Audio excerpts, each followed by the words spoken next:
ഇന്ന് നമുക്ക് ഒബ്ബട്ടും ഉണ്ടാക്കാം. അതായത് ഹോളിഗെ. ഹോളിഗെ എന്ന് പറഞ്ഞിട്ടുണ്ടെങ്കിൽ കർണാടകയിലൂടെ ഫെസ്റ്റിവൽസിനൊക്കെ, അതായത് വിനായക ചതുർത്ഥിക്കും അതുപോലെ ദിവാലിക്കൊക്കെ സ്പെഷ്യലായിട്ട് ഉണ്ടാക്കുന്ന ഒരു പലഹാരമാണ് കേട്ടോ. ഇത് നമ്മുടെ ബോളി പോലെ തന്നെയാണ്, പക്ഷേ അതിൻ്റെ ടെക്സ്ചറിലും ഉള്ളിലുള്ള ഫില്ലിങ്ങിലും നമ്മൾ ഉണ്ടാക്കുന്ന രീതിയൊക്കെ കുറച്ച് വ്യത്യാസമുണ്ടെന്ന് മാത്രം. അപ്പോൾ നമുക്ക് നല്ല സോഫ്റ്റ് ആയിട്ടുള്ള നല്ല ടേസ്റ്റ് ആയിട്ടുള്ള ഒരു ഒബ്ബട്ട് എങ്ങനെയാണ് ഉണ്ടാക്കുന്നതെന്ന് കണ്ടു നോക്കാം. ഇതിൽ നമുക്ക് പുറം ഭാഗം ഒരു മൈദേൻ്റെ ചെറിയൊരു കോട്ടിങ്ങും വേണം, ഉൾഭാഗത്ത് പരിപ്പും അതുപോലെ മധുരമൊക്കെ വെച്ചിട്ടുള്ളൊരു ഫില്ലിങ്ങുമാണ് ഉള്ളത്. ആ ഒരു ഫില്ലിങ് ബോളാക്കിയിട്ട് വെക്കുക. എന്നിട്ട് അതിനെ ചുറ്റിയിട്ട് നമ്മൾ അതിനെ കവർ ചെയ്തിട്ട് മൈദേൻ്റെ ചെറിയൊരു കോട്ടിങ്ങും കൂടെ വെച്ചിട്ടാണ് പരത്തിയെടുക്കുക. അപ്പോൾ ആദ്യം നമുക്ക് അതിനുള്ള കോട്ടിങ്ങിനുള്ള മൈദമാവ് ഉണ്ടാക്കി വെക്കാം. 1 കപ്പ് മൈദ എടുത്തിട്ടുണ്ട്. അതിലേക്കൊരു 1/4 ടീസ്പൂണിൻ്റെ പകുതി ഉപ്പും ഒരു 1/4 ടീസ്പൂൺ മഞ്ഞൾപ്പൊടിയും ചേർത്തിട്ട് കുറച്ച് നെയ്യും കൂടി ഒഴിച്ചിട്ടൊന്ന് മിക്സ് ചെയ്തെടുക്കാം. എന്നിട്ട് വെള്ളം ഒഴിച്ചിട്ട് കുഴച്ചെടുക്കാം. പച്ചവെള്ളം തന്നെയാണ് എടുക്കുന്നത്. വെള്ളം കുറച്ച് കുറച്ചായി ഒഴിച്ചിട്ടൊന്ന് കുഴച്ചെടുക്കാം. ഏകദേശം ഒരു 1/2 കപ്പ് വെള്ളം എടുത്തിട്ടുണ്ട് ഇത് കുഴച്ചെടുക്കാൻ. നമ്മൾ പൂരിക്കൊക്കെ കുഴച്ചെടുക്കുന്നതിനേക്കാളും കുറച്ചും കൂടെ അളവിൽ കുറച്ചും കൂടെ സോഫ്റ്റായിട്ട് കുഴച്ചെടുക്കാം. നന്നായിട്ട് ഒരു 5 മിനിറ്റ് ഒന്ന് കുഴച്ച് സോഫ്റ്റാക്കി എടുക്കാം. കയ്യിൽ ഒട്ടിപ്പിടിക്കുന്നുണ്ടെങ്കിൽ കുറച്ച് എണ്ണയോ നെയ്യോ തടവിട്ട് കുഴച്ചെടുക്കാം. അല്ലെങ്കിൽ ഇടയ്ക്കൊന്ന് കൈ കഴുകിയിട്ട് വീണ്ടും ഒന്ന് കുഴച്ചെടുത്താൽ മതി. നമ്മൾ കുഴച്ച് കഴിഞ്ഞിട്ട് മാവ് ഇതുപോലെ എടുത്തിട്ട് താഴേക്ക് പിടിക്കുകയാണെങ്കിൽ ഊർന്ന് വീഴണം, പൊട്ടിപ്പോകരുത്. ആ ഒരു പാകത്തിന് കുഴച്ചെടുക്കുക. ഇനി നമുക്ക് ഇതൊന്ന് സോഫ്റ്റ് ആവാൻ വേണ്ടിയിട്ട് ചെറിയൊരു പാത്രത്തിലേക്ക് കുറച്ച് എണ്ണ ഒഴിച്ചിട്ട് കുറച്ച് നേരം ഒന്ന് വെക്കാം. കുഴച്ച മാവ് ഒരു ചെറിയ പാത്രത്തിലേക്ക് ഇട്ട് കൊടുക്കുകയാണ്. ഇതിലേക്ക് ഒരു 2-3 ടേബിൾ സ്പൂൺ നല്ലെണ്ണ ഒഴിച്ചു കൊടുക്കാം. മാവ് കൈകൊണ്ടൊന്ന് അമർത്തി എണ്ണയിലേക്ക് മുക്കി വെക്കണം.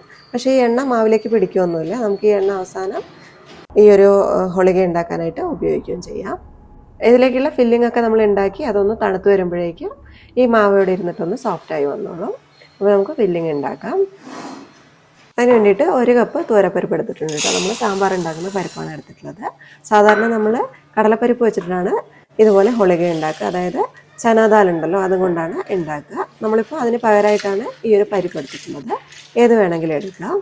ഒന്ന് കഴുകി വൃത്തിയാക്കി എടുക്കുക. 2-3 പ്രാവശ്യം ഒന്ന് കഴുകാം. ഇനി നമുക്കിതൊന്ന് കുക്കറിലേക്ക് ഇട്ടിട്ട് വേവിച്ചെടുക്കാം. 2 കപ്പ് വെള്ളം ഒഴിക്കുന്നുണ്ട്. 2 കപ്പോ അതിൽ കൂടുതലായാലും കുഴപ്പമൊന്നുമില്ല, കാരണം നമ്മൾ ഈ വെള്ളം ഊറ്റിക്കളയാനുള്ളതാണ്. ഇതിലുള്ള പരിപ്പ് മാത്രമാണ് എടുക്കുന്നുള്ളൂ. അപ്പോൾ കൂടിപ്പോയാലും കുഴപ്പമൊന്നുമില്ല, കുറഞ്ഞു പോകാതെ അടച്ചു വെച്ച് ചെറിയ ബർണറിൽ അടുപ്പിൽ മീഡിയം ഫ്ലെയിമിൽ 1 വിസിൽ വരുന്നവരെ അങ്ങ് വേവിച്ചെടുക്കാം. 1 വിസിലും വന്നു കഴിഞ്ഞിട്ട് അതിൻ്റെ പ്രഷറൊക്കെ പോയി കഴിയുമ്പോഴേക്കും ഈ ഒരു പരിപ്പ് വെന്തിട്ടുണ്ടാകും. ഇനി പരിപ്പിന് കൂടുതൽ വേവുണ്ടെങ്കിൽ കൂടുതൽ സമയം വേവിച്ചോളൂ കേട്ടോ. എന്തായാലും നമുക്ക് പരിപ്പിൻ്റെ ഉൾഭാഗമൊക്കെ വരെ നന്നായിട്ട് ഉടയുന്നവരെ വേവിക്കണമെന്ന് മാത്രം. നല്ലോണം വെന്ത് കഞ്ഞിയായി പോകരുത് കേട്ടോ. നമ്മൾ സാമ്പാറിനൊക്കെ എടുക്കുന്നത് പോലെ ആയി പോകരുത്. ഇനി അഥവാ 1 വിസിലിന് പരിപ്പ് വെന്തിട്ടില്ലെങ്കിൽ കുറച്ചും കൂടെ വെള്ളം ഒഴിച്ചിട്ട് തുറന്ന് വെച്ചിട്ട് വീണ്ടും വേവിച്ചാൽ മതി. ഉൾഭാഗം വരെ ഉടയുന്നവരെ വേവിക്കുക. വെന്ത് കഴിഞ്ഞിട്ടുണ്ടെങ്കിൽ ഈ വെള്ളം ഊറ്റിക്കളയാൻ വേണ്ടിയിട്ട് ഒരു അരിപ്പയിലേക്ക് ഇട്ട് വെക്കുക. എന്നിട്ട് പരിപ്പിലെ ആ വെള്ളം പോകുമ്പോഴേക്കും നമുക്ക് ഇതിലേക്കുള്ള കുറച്ച് വെള്ളം കൂടി ഒന്ന് ഉരുക്കിയെടുക്കാം, ശർക്കര ഉരുക്കിയെടുക്കാം. 1 കപ്പ് പരിപ്പല്ലേ നമ്മൾ എടുത്തിട്ടുണ്ടായിരുന്നത്, അതുകൊണ്ട് ഇതിലേക്ക് അതേ കപ്പിൽ തന്നെ 1 കപ്പ് ജാഗരി ഇതുപോലെ ഒന്ന് ചീകി എടുത്തിട്ടുണ്ട്. 150 ഗ്രാം ജാഗരിയാണ്. ഇതിലേക്ക് നമുക്കൊരു 2 ടേബിൾ സ്പൂൺ വെള്ളം ഒഴിച്ചിട്ട് ഇതൊന്ന് ഉരുക്കിയെടുക്കാം. ഇത് ഉരുക്കി വന്നിട്ടുണ്ട്. അപ്പോൾ ഇതിലെന്തെങ്കിലും കരടൊക്കെ ഉണ്ടെങ്കിൽ പോകാൻ വേണ്ടിയിട്ട് നമുക്ക് ഒരു അരിപ്പയിൽ കൂടെ അരിച്ചിട്ട് വേറൊരു പാത്രത്തിലേക്ക് ഒഴിക്കാം. ഒരു പാനിലേക്കാണ് ഒഴിക്കുന്നത്. അതിലേക്ക് നമുക്ക് ഈ പരിപ്പും ജാഗരിയൊക്കെ ചേർത്തിട്ട് നല്ലോണം ഒന്ന് മിക്സാക്കി എടുക്കാനുണ്ട്. അപ്പോൾ ജാഗരി ഇതിലേക്ക് അരിച്ച് ഒഴിച്ചിട്ടുണ്ട്. ഇതിലേക്ക് നമുക്കൊരു 1/2 കപ്പ് തേങ്ങ ചിരകിയതും കൂടെ ചേർക്കുന്നുണ്ട്. തേങ്ങ അധികം കനമില്ലാതെ ഏകദേശം ഒരേ വലുപ്പത്തിൽ കനം കുറച്ചിട്ടാണ് ചിരകിയിട്ടുള്ളത്. അതും കൂടി ഇതിലേക്ക് ഇട്ടിട്ടൊന്ന് ഇളക്കിയെടുക്കാം. തേങ്ങയും കൂടി ഇട്ട് കഴിഞ്ഞിട്ട് കുറച്ച് നേരം ഒന്ന് ഇളക്കുക. അപ്പോഴേക്കും ഈ ജാഗരി തിളച്ച് വരാനായിട്ട് തുടങ്ങുമ്പോൾ നമുക്ക് ഇതിലേക്ക് നമ്മൾ വേവിച്ചിട്ട് വെള്ളം കളയാനായിട്ട് ഊറ്റി വെച്ചിരിക്കുന്ന പരിപ്പും കൂടെ ഇട്ട് കൊടുക്കാം. നമ്മൾ പരിപ്പ് ആദ്യം വേവിച്ച് വെച്ചിട്ടുണ്ടെങ്കിൽ കൂടിയും അതിൻ്റെ ഉൾഭാഗം വരെ വെന്തിട്ടുണ്ടെന്ന് നന്നായിട്ട് ഉറപ്പ് വരുത്തണം. എന്നിട്ട് മാത്രമേ ഇത് ജാഗരിയിലേക്ക് ഇട്ട് കൊടുക്കാൻ പാടുള്ളൂ. കാരണം അതിലേക്ക് ഇട്ട് കഴിഞ്ഞിട്ടുണ്ടെങ്കിൽ പിന്നെ വേവൂലല്ലോ. ഉൾഭാഗമൊക്കെ നന്നായിട്ട് വെന്തോന്ന് ഉറപ്പ് വരുത്തണം. അല്ലെങ്കിൽ നമ്മളിത് പരത്തിയെടുക്കുമ്പോൾ അരച്ചെടുത്താൽ കൂടിയും ഇതിന് ചെറിയൊരു തരി ഉണ്ടാകും. അപ്പോൾ നമുക്ക് പരത്തിയെടുക്കുമ്പം പൊട്ടിപ്പോകും. അതുകൊണ്ട് എന്തായാലും പരിപ്പ് വെന്തിട്ടുണ്ടെന്ന് ഉറപ്പ് വരുത്തിയതിന് ശേഷം മാത്രം അത് ജാഗരിയിലേക്ക് ഇടാൻ പാടുള്ളൂ. എന്നിട്ട് ഈ ജാഗരിയിലിട്ടിട്ട് പരിപ്പ് നന്നായിട്ടൊന്ന് യോജിപ്പിച്ചെടുക്കാം. ഇതിലേക്ക് നമുക്ക് കുറച്ച് ഏലക്കാപ്പൊടിയും കൂടെ ചേർക്കട്ടെ. നല്ലൊരു ഫ്ലേവർ ആയിരിക്കും. 1/2 ടീസ്പൂൺ മതി. 1/2 ടീസ്പൂൺ ഇല്ലെങ്കിൽ കുഴപ്പമൊന്നുമില്ല. 1/4 ടീസ്പൂൺ ആയാലും മതി. അതും കൂടെ ചേർത്തിട്ട് നന്നായിട്ട് ഇളക്കി വറ്റിച്ചെടുക്കാം. നമ്മൾ ഇതിലേക്ക് പരിപ്പും കൂടെ ചേർത്തിട്ട് ജാഗരിയിലിട്ടിട്ട് മിക്സ് ചെയ്യാൻ തുടങ്ങുമ്പോഴേക്കും ഇത് ആദ്യം ഒന്ന് അഴഞ്ഞു വരും കേട്ടോ. പിന്നെ അത് കുറച്ചും കൂടെ കഴിയുമ്പോഴേക്കും വെള്ളം വറ്റിയിട്ട് നല്ലോണം ഒന്ന് ടൈറ്റായി വന്നോളൂ. നല്ലോണം വെള്ളം വറ്റണം. ആ ഒരു പാകം വരെ നമുക്ക് വറ്റിച്ചെടുക്കാം. ഇപ്പോൾ ഏകദേശം ആ വെള്ളമൊക്കെ ഒന്ന് വറ്റി വന്നിട്ടുണ്ട്. കുറച്ച് വെള്ളം ഇതിലേക്ക് വേണം കേട്ടോ, ചെറിയൊരു ഈർപ്പം വേണം. കാരണം നമുക്കിത് മിക്സിൻ്റെ ജാറിലിട്ടിട്ട് അരച്ചെടുക്കാനുള്ളതാണ് തണുത്ത് കഴിയുമ്പോൾ. അപ്പോൾ ആ ഒന്ന് അരഞ്ഞു വരാനുള്ള ആ ഒരു ഈർപ്പം വേണം കേട്ടോ. അത് മനസ്സിൽ കണ്ടുകൊണ്ട് വേണം ഫ്ലെയിം ഓഫാക്കി വെക്കാൻ. ഇപ്പോൾ ഇത്ര ഈർപ്പം ഉണ്ടെങ്കിൽ ഇത് തണുത്ത് കഴിയുമ്പോൾ ഒന്നും കൂടി ഒന്ന് കട്ടയായിട്ട് വരും കേട്ടോ, വെള്ളമൊക്കെ ഒന്ന് കുറഞ്ഞു വരും. അപ്പോൾ ആ ഒരു പാകം നോക്കിയിട്ട് ഓഫാക്കുക. ഞാനിപ്പോൾ ഫ്ലെയിം ഓഫാക്കുകയാണ്. ഇതിപ്പോൾ കുറച്ച് തണുത്തപ്പോഴേക്കും കുറച്ചും കൂടി ഒന്ന് വെള്ളം വറ്റിയിട്ടുണ്ട്. ഇത് ഇത്തിരി നേരം കൂടെ വെക്കണം കേട്ടോ, കുറച്ചും കൂടെ ഒന്ന് തണുക്കാനുണ്ട്. ഇപ്പം നന്നായിട്ട് തണുത്ത് വന്നിട്ടുണ്ട്. ഇത് കണ്ടില്ലേ, നന്നായിട്ട് വെള്ളം വറ്റിയിട്ടുണ്ട്. എന്നാൽ നമുക്ക് അരച്ചെടുക്കാനുള്ള പാകത്തിനുള്ള ആ ഒരു ഈർപ്പം ഉണ്ട് താനും. ഇനി നമുക്കിത് മിക്സിയുടെ ജാറിലിട്ടിട്ടൊന്ന് അരച്ചെടുക്കാം. തണുത്തിട്ടുണ്ടല്ലോ, അപ്പോൾ പെട്ടെന്ന് തന്നെ അരച്ചെടുക്കാം. ഞാനിത് അരച്ചെടുത്തിട്ടുണ്ട്. ഇത് കണ്ടില്ലേ, ഒട്ടും തരിയില്ലാതെ തന്നെ അരച്ചെടുത്തിട്ടുണ്ട്. എന്നാലും ഇതിൽ തരി ഉണ്ടാകും കേട്ടോ, അത് നോക്കണം. തരി ഉണ്ടെങ്കിൽ എന്ത് ചെയ്യാമെന്നറിയോ, അരിപ്പ ഉണ്ടല്ലോ, ജ്യൂസ് അരിക്കുന്നൊക്കെ അരിപ്പ, അതിലേക്ക് ഇത് ഇട്ട് കൊടുത്തിട്ട് കൈ വെച്ചിട്ടൊന്ന് അമർത്തിയാൽ മതി. അന്നേരം ഒട്ടും തരിയില്ലാതെ തന്നെ നമുക്ക് അരിപ്പയിൽ കൂടെ നല്ല മാവ് കിട്ടും കേട്ടോ, തരിയില്ലാത്ത മാവ് കിട്ടും. അങ്ങനെ വേണമെങ്കിൽ അങ്ങനെ എടുക്കാം. അതല്ലെങ്കിൽ ഇതുപോലെ തരിയില്ലാന്ന് ഉറപ്പാക്കി അരച്ചെടുത്താലും മതി. അരിപ്പയിൽ കൂടെ എങ്ങനെയാണ് ചെയ്യുന്നതെന്ന് അറിയുന്നില്ല എന്നുണ്ടെങ്കിൽ ഞാനിതിൽ തന്നെ ബോളിൻ്റെ റെസിപ്പി ഇട്ടിട്ടുണ്ട് കേട്ടോ, അതിൽ നോക്കിയാൽ മതി. അതിനകത്ത് അങ്ങനെ ചെയ്ത് കാണിക്കുന്നുണ്ട്.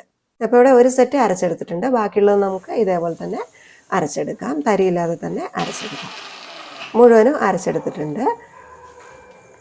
പരിപ്പൊക്കെ വേവിച്ച് ഇതുപോലെ തണുത്ത് കഴിഞ്ഞതിന് ശേഷം അരച്ചെടുത്ത് വരുമ്പോഴേക്കും ആദ്യം നമ്മൾ റെഡിയാക്കി വെച്ചിരിക്കുന്ന മൈദമാവ് ഉണ്ടായിരുന്നല്ലോ, കോട്ടിങ്ങിന് വേണ്ടിയിട്ട് വെച്ചിരുന്നത്, അത് നല്ല സോഫ്റ്റായി വന്നിട്ടുണ്ടാവുക. ഇനി നമുക്ക് ഹോളിഗ ഉണ്ടാക്കാനായിട്ട് തുടങ്ങാം, അതായത് ഒബ്ബട്ട് ഉണ്ടാക്കാനായിട്ട് തുടങ്ങാം. മാവ് നല്ല സോഫ്റ്റായി വന്നിട്ടുണ്ട്. എണ്ണയൊന്നും ഇതിലേക്ക് ഒട്ടും പിടിച്ചിട്ടൊന്നുമില്ല. ഇതിൽ നമുക്ക് ചെറിയൊരു കഷ്ണം മാവ് മുറിച്ചെടുക്കാം. ഒരു നെല്ലിക്ക വലിപ്പത്തിൽ മാവ് മുറിച്ചെടുത്താൽ മതി.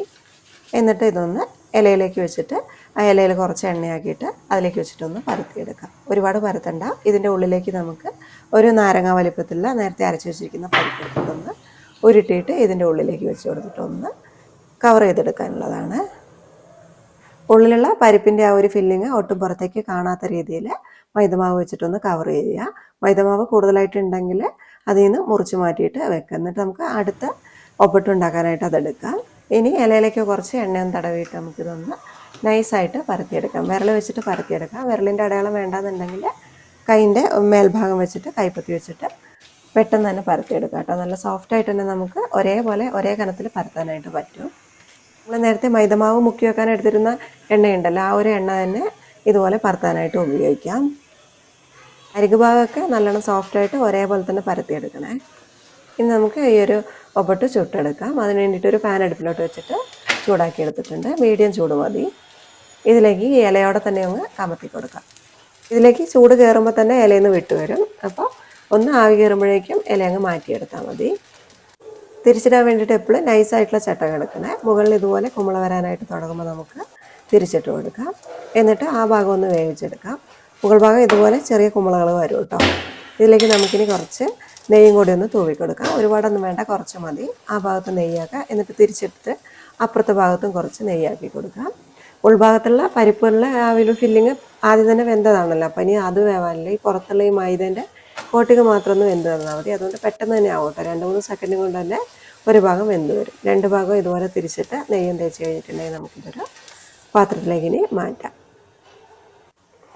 ഇതേപോലെ അടുത്ത ഒബ്ബട്ടും ഉണ്ടാക്കുക. മൈദമാവിൽ നിന്ന് ചെറിയൊരു കഷ്ണം എടുക്കുക. ഈ മൈദമാവിൻ്റെ കഷ്ണം എന്ന് പറയുന്നത് നമ്മൾ ഉള്ളിലേക്ക് എടുക്കുന്ന ഫില്ലിങ്ങിൻ്റെ ആ ഒരു ബോളിനേക്കാളും ചെറുതായിരിക്കണം കേട്ടോ. രണ്ടാമത് പരത്തിയതും പാനിലേക്ക് ഇട്ട് കൊടുക്കുകയാണ്. ചൂട് കയറുമ്പോൾ ഇല അങ്ങ് മാറ്റി കൊടുക്കുക. എന്നിട്ട് മുകളിൽ കുമ്പളകൾ വരാൻ തുടങ്ങുമ്പോൾ നമുക്കിതൊന്ന് തിരിച്ചിട്ട് കൊടുക്കാം. ആ ഭാഗം ഒന്ന് വെന്ത് കഴിഞ്ഞിട്ടുണ്ടെങ്കിൽ നമുക്ക് കുറച്ച് നെയ്യ് തൂവി കൊടുക്കാം. തിരിച്ചിട്ടിട്ട് അപ്പുറത്തെ ഭാഗത്തൊന്ന് നെയ്യ് തൂവാം. എന്നിട്ടിത് പാത്രത്തിലേക്ക് മാറ്റാം. ഇതൊക്കെ നമുക്ക് പെട്ടെന്ന് ചെയ്യാവുന്നതേ ഉള്ളൂ കേട്ടോ. ഒരെണ്ണം വേകുമ്പോഴേക്കും അടുത്തത് നമുക്ക് പരത്തി വെക്കാം. എന്നിട്ടത് പാനിലേക്ക് ഇട്ടിട്ട് ഒരു ഭാഗം വെന്ത് വരുമ്പോഴേക്കും അടുത്തതും വേണമെങ്കിൽ പരത്തി വെക്കാം. അങ്ങനെ പെട്ടെന്ന് നമ്മൾ പൂരിയൊക്കെ ഉണ്ടാക്കിയെടുക്കുന്ന പോലെ തന്നെ ആ ഒരു സ്പീഡിൽ തന്നെ ഉണ്ടാക്കാനായിട്ട് പറ്റും. ആദ്യം തന്നെ മുഴുവൻ ഉരുട്ടി വെച്ച് പരത്തി വെക്കേണ്ട ആവശ്യമൊന്നുമില്ല. ഈ ഒരു രീതിയിൽ തന്നെ ബാക്കിയുള്ള എല്ലാ ഒബ്ബട്ടും ഉണ്ടാക്കിയെടുത്തിട്ടുണ്ട്. മൊത്തത്തിലൊരു 13 ഉണ്ടാക്കിയിട്ടുണ്ട്. നമ്മളെടുത്തിരിക്കുന്ന മൈദമാവും അതുപോലെ തന്നെ ആ പരിപ്പിൻ്റെ ഒരു മിക്സറൊക്കെ ഉണ്ടായിരുന്നില്ല, എല്ലാം ഉപയോഗിച്ചിട്ടാണ് 13 ഈ ഒരു വലുപ്പത്തിൽ ഉണ്ടാക്കാൻ പറ്റിയിട്ടുള്ളത്. ഒട്ടും നമ്മൾ വേസ്റ്റ് ആക്കിയിട്ടൊന്നുമില്ല. നല്ല സോഫ്റ്റായിട്ടുള്ള അപ്പമാണ് കേട്ടോ. അരികുവശമൊക്കെ നല്ല സോഫ്റ്റാണ്. അരികിലേക്കൊക്കെ നമ്മൾ പരത്തുന്ന സമയത്ത് തന്നെ ഉൾഭാഗത്തുള്ള ആ ഒരു പരിപ്പും കൂടെയൊക്കെ വരുന്ന രീതിയിൽ നന്നായിട്ട് പരത്തിയെടുക്കണം കേട്ടോ. അല്ലാതെ അരികു ഭാഗത്ത് മൈദ മാത്രമായി പോകരുത്, അങ്ങനെയാണെങ്കിൽ ഹാർഡായി പോകും. ആദ്യം തന്നെ ഒരേ രീതിയിൽ പരത്തിയെടുത്താൽ മതി. ഇത് കണ്ടില്ലേ, നല്ല സോഫ്റ്റ് ആയിട്ടുള്ള അപ്പമാണ്. നല്ല ലെയറായിട്ട് കിട്ടിയിട്ടുണ്ട്. അതായത് മൈദമാവിൻ്റെ ആ ഒരു ലെയർ പുറത്തുണ്ടാകും, ഉള്ളിൽ ആ ഒരു പരിപ്പിൻ്റെ ആ ഒരു ഫില്ലിങ്ങും ഉണ്ടാകും കേട്ടോ. നല്ല സോഫ്റ്റ് ആയിട്ടുള്ള അപ്പമാണ്. കഴിക്കാനും സൂപ്പർ ടേസ്റ്റാണ് കേട്ടോ. മധുരമൊക്കെ പാകത്തിനുണ്ട്. നമുക്ക് വായിലിട്ടിട്ടുണ്ടെങ്കിൽ അലിഞ്ഞു പോകുന്ന ആ ഒരു, അങ്ങനെ നമ്മൾ പറയുമല്ലോ, ആ ഒരു ടേസ്റ്റാണ് കേട്ടോ. അതേ ഒരു ടെക്സ്ചറുമാണ്. അപ്പോൾ വളരെ സിമ്പിളല്ലേ, നല്ല ടേസ്റ്റിയാണ്. എല്ലാവരും ഒന്ന് ഉണ്ടാക്കി നോക്കുക. ഇതിൻ്റെ ഫില്ലിങ് നമുക്ക് വേണമെങ്കിൽ മാറ്റിയെടുക്കാം കേട്ടോ. നമ്മളിപ്പോൾ പരിപ്പല്ല എടുത്തിട്ടുള്ളത്, പരിപ്പിന് പകരമായിട്ട് കടലപ്പരിപ്പ് എടുക്കാം, ചനാദാൽ എടുക്കാം, അല്ലെങ്കിൽ തേങ്ങ മാത്രമായിട്ട് ഫില്ലിങ് വെച്ചിട്ട് ഉണ്ടാക്കാം. അങ്ങനെ ഓരോ ഫില്ലിങ് മാറുന്നതിനനുസരിച്ച് പ്രാദേശികമായ ഓരോ പേര് മാറി നമ്മൾ വിളിക്കുന്നത് മാത്രം. നമ്മളിപ്പോൾ ബോളിന്ന് വിളിക്കുന്നത്, പക്ഷേ ബോളി ഉണ്ടാക്കുന്നതിൽ കുറച്ച് വ്യത്യാസമുണ്ട് കേട്ടോ. നമ്മളത് അരിപ്പൊടിയിൽ മുക്കിയിട്ടാണ് പരത്തുന്നത്. ഇതിപ്പോൾ നെയ്യ് കൂട്ടിയിട്ടാണ് പരത്തിയിട്ടുള്ളത്. നെയ്യല്ല, ഞാനിപ്പോൾ എള്ളെണ്ണയാണ് എടുത്തിട്ടുണ്ടായിരുന്നത് കേട്ടോ, അത് മുക്കി വെക്കാനായിട്ട്. അപ്പോൾ ആ ഒരു എണ്ണ ഉപയോഗിച്ചിട്ടാണ് പരത്തിയിട്ടുള്ളത്. നമ്മൾ എണ്ണ ഉപയോഗിച്ചിട്ട് ഇവിടെ പരത്തുന്നു, ബോളി ഉണ്ടാക്കുമ്പോൾ അരിപ്പൊടി കൂട്ടിയിട്ട് പരത്തിയെടുക്കുന്നു. അങ്ങനത്തെ ചെറിയ ചെറിയ വ്യത്യാസങ്ങളുണ്ട്. അപ്പോൾ എല്ലാവർക്കും ഇഷ്ടപ്പെട്ടു എന്ന് വിചാരിക്കുന്നു. ഉണ്ടാക്കി നോക്കുക, എന്നിട്ട് അഭിപ്രായങ്ങളൊക്കെ താഴെ എഴുതുക. അതുപോലെ തന്നെ വീഡിയോ ഒന്ന് ലൈക്ക് ഷെയറും കൂടെ ചെയ്യണേ. പിന്നെ നമ്മുടെ ഈ ഒരു ചാനൽ ആദ്യമായിട്ടാണ് കാണുന്നതെങ്കിൽ, ഇഷ്ടമായിട്ടുണ്ടെങ്കിൽ ഒന്ന് സബ്സ്ക്രൈബ് ചെയ്യാനും കൂടെ മറക്കല്ലേ. സബ്സ്ക്രൈബ് ചെയ്യുന്ന സമയത്ത് അതിൻ്റെ തൊട്ടടുത്തൊരു ബെൽ ബട്ടൺ ഉണ്ട്, അതും അതിലെ ഓളും കൂടി ഒന്ന് പ്രസ് ചെയ്യുകയാണെങ്കിൽ ഞാൻ പുതിയതായിട്ട് ഇടുന്ന വീഡിയോസൊക്കെ പെട്ടെന്ന് തന്നെ നിങ്ങൾക്ക് നിങ്ങളുടെ ഫോണിലേക്ക് നോട്ടിഫിക്കേഷനായിട്ട് കിട്ടിക്കോളും. അപ്പോൾ ഇതുപോലെയുള്ള നല്ല റെസിപ്പിയുമായിട്ട് വീണ്ടും കാണാം. ബൈ.